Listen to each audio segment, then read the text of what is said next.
Harish Rao versus Seethakka. మాజీ సర్పంచ్ల pending బిల్లులపై panchayat. బడా కాంట్రాక్టర్లకు బిల్లులు ఇస్తున్నారు. గవర్నర్ మంత్రులను కలిసి మురపెట్టుకున్నా లాభం లేదు. హరీష్ రావు.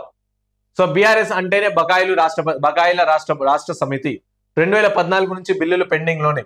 ఫైనాన్స్ మంత్రిగా హరీష్ రావు ఆనాడు ఒక్క సంతకం పెడితే అన్ని క్లియర్ అయ్యేవి. మంత్రి సీతక్క పెండింగ్ బిల్లులపై వాడి వేడి చర్చ. సభ నుంచి బీఆర్ఎస్ వాకౌట్.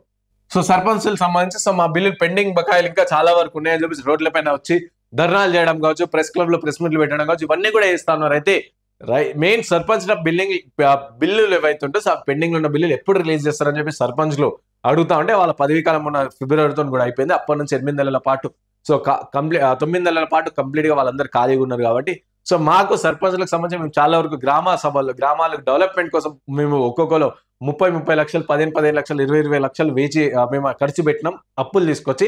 సో ఆ పైసలు ఎప్పుడు మీరు రిలీజ్ చేస్తారని వాళ్ళ ప్రభుత్వాన్ని అడుగుతా ఉన్నారు. అయితే ప్రభుత్వం ఏం చెప్పుకొస్తుందంటే మేము అధికారంలో వచ్చిన 2 నెలల తర్వాత మీ పదవీ కాలం అయిపోయింది, మీరు ఏం కూడా ఖర్చు పెట్టలేరు, ఏదైతే మీ బిల్లులు అవన్నీ బీఆర్ఎస్ హయాంలో ఉన్న పెండింగ్ బిల్లులు అని చెప్పేసి ఈ ప్రభుత్వం చెప్పుకొస్తా ఉంది.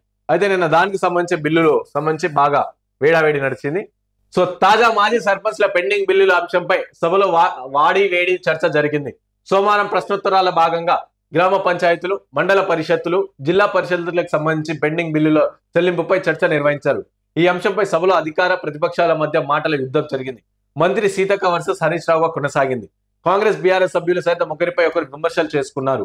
బీజేపీ ఎమ్మెల్యే సైతం పెండింగ్ బిల్లులు చెల్లించాలని డిమాండ్ చేశారు.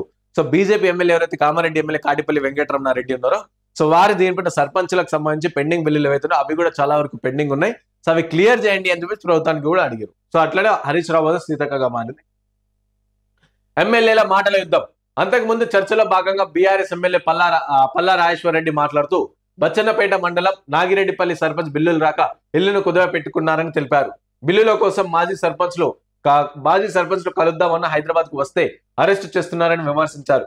మాజీ సర్పంచ్ల బిల్లులు పెండింగ్ లో పెట్టిందే బీఆర్ఎస్ ప్రభుత్వం అని కాంగ్రెస్ ఎమ్మెల్యే నాయని రాజేందర్ రెడ్డి మండిపడ్డారు. సో ఇట్లా వీళ్ళు చెప్తా ఉన్నారు కదా, పల్లా రాజేశ్వర్ రెడ్డి చెప్తా ఉన్నాడు కదా. సో బీఆర్ఎస్ సంబంధించి కొంతమంది సర్పంచ్లు ఏవైతుండో సో వాళ్ళు హైదరాబాద్ కు వచ్చి కలుద్దాం అనుకున్న కలుస్తలేరు, అరెస్ట్ చేస్తా ఉన్నారు. ఇంకో వైపు ఏంటంటే వాళ్ళు ఒక సర్పంచ్ ఒక ఊరు పేరు చెప్పి ఎవరది నాగిరెడ్డిపల్లి సర్పంచ్, సో బచ్చన్నపేట మండలం నాగిరెడ్డిపల్లి సర్పంచ్ తన ఇంటిని కుదవ పెట్టుకున్నారు, ఇంటిని గిరివి పెట్టుకొని పైసలు తీసుకొచ్చి డెవలప్మెంట్ చేసి రోజు చెప్తా ఉన్నారు కదా. సో అదే విధంగా ఈ బీఆర్ఎస్ హయాంలో గత 10 ఏళ్ల పాలనలో సో 2014 నుంచి సో అప్పుడు 2019 కూడా అప్పుడు కూడా చాలా వరకు బిల్లులు ఉన్నాయి. అప్పట్లో అయితే రైతు సంబంధించి సర్పంచులు ఆత్మహత్యలు చేసుకున్న పరిస్థితి మనం చాలా వరకు చూసినాం. సో ఆత్మహత్యలు చేసుకున్నారు. అప్పటి నుంచి కూడా చాలా వరకు సిరిసిల్లలో కూడా చాలా మంది సర్పంచులు ఆత్మహత్య కలెక్టర్ ఆఫీస్ ముందు కావచ్చు, బీఆర్ఎస్ పార్టీ ఆఫీస్ ముందు కావచ్చు వెళ్ళి ధర్నాలు చేస్తూ రాస్తారోకలు చేసి సో ఆత్మహత్య చేసుకున్న సర్పంచులు చాలా వరకు కూడా ఉన్నారు. సపోర్ట్ ఎలాంటి సపోర్ట్ లేదు. ఈ ప్రభుత్వం వచ్చిన తర్వాత మళ్ళీ ఈ ప్రభుత్వానికి సపోర్టింగ్ గా మాట్లాడతలే చెప్తున్నా. మీ 10 ఏళ్ల హయాంలో ఎట్లుంది, మళ్ళీ ఈ హయాంలో ఎట్లుంది అని చెప్పి కేవలం చెప్తా ఉన్నాం. మళ్ళీ మీరు కాంగ్రెస్ ఏజెంట్ అది అని చెప్పి కమెంట్స్ కూడా పెడతారు. కాబట్టి చెప్తా ఉన్నాం. సో గత 10 ఏళ్లలో ఎప్పుడు కూడా సర్పంచ్ల బిల్లుకి సంబంధించి సో మీరు డెవలప్మెంట్ చేయండి అని చెప్పి ప్రెజర్ చేసారు, వాళ్ళు చేశారు. కానీ అప్పుడు రిలీజ్ చేస్తే అయిపోతుండే. ఈ ప్రభుత్వం ఏమంటుంది, మీరు చేసినప్పుడు మేము ఎందుకు కట్టాలని ఈ ధోరణిలో ఈ ప్రభుత్వం ఉంది. సో మేమేమంటున్నాం అంటే ఈ ప్రభుత్వం చలో అయిపోయింది. సో వాళ్ళకి ఎంత ఉందో బడ్జెట్ లో సో కాస్త వాళ్ళకి చేసేసి వాళ్ళ పెండింగ్ బిల్లులు క్లియర్ చేసేసి అయిపోతుంది. సో ఆ ప్రభుత్వం చేసింది ఈ ప్రభుత్వం అడ్డుకుంటుంది. సో ఇట్లా బీఆర్ఎస్ ఎమ్మెల్యేలు ఒక్కొక్కరు 1000 కోట్లు సంపాదించుకున్నారని పార్టీ కార్యాలయాలను కూడా కబ్జాలు పెట్టారని ఆరోపించారు. బీఆర్ఎస్ ఎమ్మెల్యే కొత్త ప్రభాకర్ రెడ్డి మాట్లాడుతూ గ్రామాలకు వెళ్తే మాజీ సర్పంచ్ల కన్నులు పెడుతున్నారని తెలిపారు. సో ఇది చెత్తగాని ప్రభుత్వం అని ఆగ్రహం వ్యక్తం చేస్తున్నారు. బీజేపీ ఎమ్మెల్యే కాటిపల్లి వెంకటరమణారెడ్డి మాట్లాడుతూ గ్రామాల్లో చేసిన పనులు చచ్చిపోయే పరిస్థితి వచ్చిందని ఆవేదన వ్యక్తం చేశారు.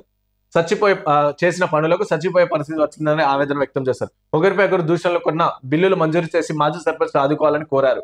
బీఆర్ఎస్ ఎమ్మెల్యే కోవాలక్ష్మి మాట్లాడుతూ సెక్రటరీల బదిలీలు జరిగాయి, ఎట్లా చెల్లిస్తారని ప్రశ్నించారు.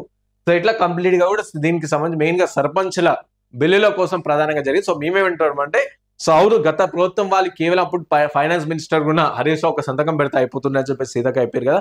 సో అప్పుడు వాళ్ళు చేయలేరు, అట్లీస్ట్ ఈ ప్రభుత్వంలోనే చేయండి అని చెప్పి మేము అంటున్నాం. సో శ్రీధర్ బాబు ఆగ్రహం అంటాం. సో ప్రతి నెల 275 కోట్లు గాను బీఆర్ఎస్ ప్రభుత్వం చెల్లిస్తే బకాయిలు ఉండేదా అని మంత్రి శ్రీధర్ బాబు నిలదీస్తారు. సర్పంచ్లు ఉప సర్పంచ్లు ఆత్మహత్యలు చేసుకునే వారాన్ని ప్రశ్నించారు. గత ప్రభుత్వం బకాయి పెట్టిన బిల్లులు తాము ఒక్కొక్కడిగా క్లియర్ చేస్తున్నామని స్పష్టం చేశారు. ప్రశ్నోత్తరాల సమయంలో ప్రసంగాలు ఉండవని బీఆర్ఎస్ సభలు పక్కదారి పట్టిస్తుందని మండిపడ్డారు. సో ఇట్లా కంప్లీట్ గా సో ఒక్కొక్కటి వీళ్ళు చేసుకుంటా వస్తున్నారంటే సో సర్పంచ్లకు కూడా వాళ్ళ 8 నెలల పాటు వాళ్ళు 11 నెలల నుంచి ఖాళీగా ఉన్నారు, 9 నెలల నుంచి వాళ్ళు ఖాళీగా ఉన్నారు కాబట్టి సో వాళ్ళ పెండింగ్ బిల్లులు ఏవైతే అవి త్వరగానే సో క్లియర్ చేసేయాలని చెప్పేసి మేము అంటాము. ఇటు హరీష్ రావు కూడా మాట్లాడారు, బడా కాంట్రాక్టర్లకే బిల్లులు. సో వీళ్ళ హయాంలో ఎట్లా బిల్లులు చేసినో తెలియదు మనకి, కానీ సో ఇప్పుడేమో ఈ ప్రభుత్వం పైన బడా కాంట్రాక్టర్ బిల్లులు అని చెప్పేసి వీళ్ళు చెప్తా ఉన్నారు.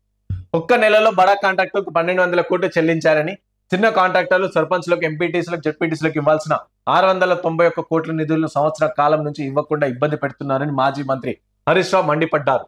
గవర్నర్ మంత్రులను కలిసి మొరపెట్టుకున్నా లాభం లేదని మాజీ సర్పంచ్లు చలో అసెంబ్లీ పిలుపునిస్తే అరెస్టు చేస్తున్నారని ఆగ్రహం వ్యక్తం చేశారు.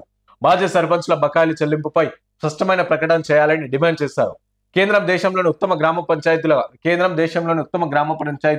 ప్రకటిస్తే టాప్ 20లో 19 గ్రామ పంచాయతీలకు అవార్డు తెచ్చిన ఘనత కేసీఆర్దే అని తెలిపారు. పల్లె ప్రగతి, పట్టణ ప్రగతి కార్యక్రమం పెట్టి ప్రతి నెల గ్రామాలకు 275 కోట్లు అండ్ పట్టణాలకు 150 కోట్లు ఇచ్చామని చెప్పారు. కాంగ్రెస్ ప్రభుత్వం వచ్చిన తర్వాత ఈ ఏడాది కాలంలో పల్లె పట్టణ ప్రగతి కింద ఒక్కో రూపాయి కూడా ఇవ్వలేదని ఆరోపించారు. హరీష్ రావు ప్రసంగాన్ని కాంగ్రెస్ ఎమ్మెల్యేలు అడ్డు తగిలే ప్రయత్నం చేయగా మాజీ మంత్రి ఆగ్రహం వ్యక్తం చేస్తారు. ఎమ్మెల్యేలకు ఇచ్చిన శిక్షణ ఇదేనా అని ఆవేదన వ్యక్తం చేస్తారు. తెలంగాణకు వెళ్తే చికున్ గున్యా వస్తుందని అమెరికా ఆ దేశ పౌరులు హెచ్చరిస్తుందని, ఆ పరిస్థితి పల్లెలకు తెచ్చారని మండిపడ్డారు. ఎంపీటీసీ, జెడ్పీటీసీ పెన్షన్స్ ఇస్తామని మేనిఫెస్టోలో చెప్పి పంచాయతీలు చేసిన పనులు బిల్లులకు చెల్లించడం లేదని, సిబ్బంది వేతనాలు ఇవ్వడం లేదని విమర్శించారు. సో ఇట్లా నిన్న ఈ విధంగా హరీష్ రావు వ్యాఖ్యానిస్తాను. సో పెండింగ్ చేసే బిల్లులు ఏవైతే గ్రామాలకు సంబంధించి సో కేంద్రం ఉత్తమ గ్రామాలు చూసుకుంటే అందులో ప్రధానంగా టాప్ 20 గ్రామాలలో 19 గ్రామాలు మాయే, అవి తెలంగాణకు సంబంధించిన ఆ సమయంలో కేసీఆర్ చేసిన ఘనతనే అని చెప్పి చెప్తాను. సో మీరు చేయించారు, చేయూరి అని చెప్పి చేయించారు, కానీ బిల్లులు మాత్రం ఇయ్యలేరు. అందుకనే ఆ గత ప్రభుత్వంలో వాళ్ళు చేసిన అప్పుల కోసం ఈ ప్రభుత్వం కట్టాలని చెప్పి సర్పంచులు అందరూ ఆరోపిస్తున్నారు. ఇక మంత్రి సీతక్క కూడా మాట్లాడుతూ బీఆర్ఎస్ పార్టీ అంటే భారత రాష్ట్ర సమితి కాదు, బకాయి రాష్ట్ర సమితి అని చెప్పి మంత్రి సీతక్క అన్నారు. మంత్రి సీతక్క మాట్లాడుతూ సర్పంచ్ల పదవి కాలం ఈ ఏడాది ఫిబ్రవరిలోనే ముగిసిందని, ఇప్పుడున్న పెండింగ్ బిల్లులు బీఆర్ఎస్ నుంచి వారసత్వంగా వచ్చినవని స్పష్టం చేశారు. 2014 నుంచి పెండింగ్ లో ఉన్నాయని, హరీష్ రావు ఫైనాన్స్ మంత్రిగా ఆనాడు ఒక్క సంతకం పెడితే బిల్లులను క్లియర్ అయ్యాయని చెప్పారు. కేంద్రం 15వ ఆర్థిక సంఘం నిధులు ఇవ్వలేదని, తాము పెండింగ్ బిల్లులు చెల్లించడం అనడం లేదని, ఖచ్చితంగా చెల్లిస్తామని స్పష్టం చేశారు. సో మేము సర్పంచ్లకు సంబంధించి పెండింగ్ బిల్లులు చెల్లించామని చెప్పేసి అంటలేం, ఎలాగైనా చెల్లిస్తాం, ఖచ్చితంగా చెల్లిస్తామని చెప్పి సీతక్క చెప్పుకొచ్చారు. కాంగ్రెస్ అధికారంలో వచ్చాక జీపీలకు 741 కోట్ల విడుదల చేశామని, ఉపాధి హామీ కింద 450 కోట్లు మంజూరు చేశామని తెలిపారు. 2024 నవంబర్ 1 వరకు గ్రామ పంచాయతీలకు సర్పంచ్లకు 691.93 కోట్ల చెల్లించాల్సి ఉందని, బీఆర్ఎస్ అంటే బకాయిల రాష్ట్ర సమితి అని ఎద్దేవా చేశారు. బీఆర్ఎస్ పాలనలోనే సర్పంచ్, ఉప సర్పంచ్లు ఆత్మహత్యలు చేసుకున్నారని ఆరోపించారు. దీనికి హరీష్ రావు ప్రతిస్పందిస్తూ కాంగ్రెస్ అంటేనే భస్మాసుర అస్త్రంగా మారిందని, సర్పంచ్ల పెండింగ్ బిల్లులపై మంత్రి సరైన సమాధానం చెప్పినందుకు నిరసనగా బీఆర్ఎస్ వాకౌట్ చేస్తుందని హరీష్ రావు ప్రకటించడంతో బీఆర్ఎస్ ఎమ్మెల్యే వెళ్లిపోయారు. సో చూసిరు కదా, ఇక్కడ గత 10 ఏళ్ల పాలనలో సర్పంచ్ మీ హయాంలోనే ఆత్మహత్యలు చేసుకున్నారని మంత్రి సీతక్క చెప్పగానే ఈ విధంగా మంత్రి సీతక్క కౌంటర్ యూనిక్ స్టార్ట్ చేసారు. గత 10 ఏళ్లలో మీ హయాంలోనే మా సర్పంచ్లు, ఉప సర్పంచ్ ఆత్మహత్య చేసుకున్నారు అని చెప్పి చెప్పగానే కాంగ్రెస్ అంటేనే భస్మాసుర అస్త్రంగా మారిందని, సర్పంచ్ల పెండింగ్ బిల్లులపై మంత్రి సరైన సమాధానం చెప్పలేదని నిరసన చెప్తూ అయ్యా మంత్రి సీతక్క ఆరోపించడం స్టార్ట్ చేసింది. మీ హయాంలోనే ఇంతమంది చనిపోయిన సర్పంచ్లు అని చెప్పేసి ఏడా లెక్కలు బయట పెడతారని చెప్పేసి ఇక ఏదో ఒక కరెక్ట్ సమాధానం ఇవ్వలేదని చెప్పి హరీష్ రావు వాకౌట్ చేసేసింది. సో చూసారు కదా, ఇది గత బీఆర్ఎస్ హయాంలో చేసిన అవకతవకలు. సో అట్లీస్ట్ ఈ ప్రభుత్వం కూడా మేమంటున్నాం అంటే అయిపోయింది. సో మీరు పెండింగ్ బిల్లులు అనేది కంప్లీట్ ఇచ్చేస్తే ఓ పని అయిపోతుంది.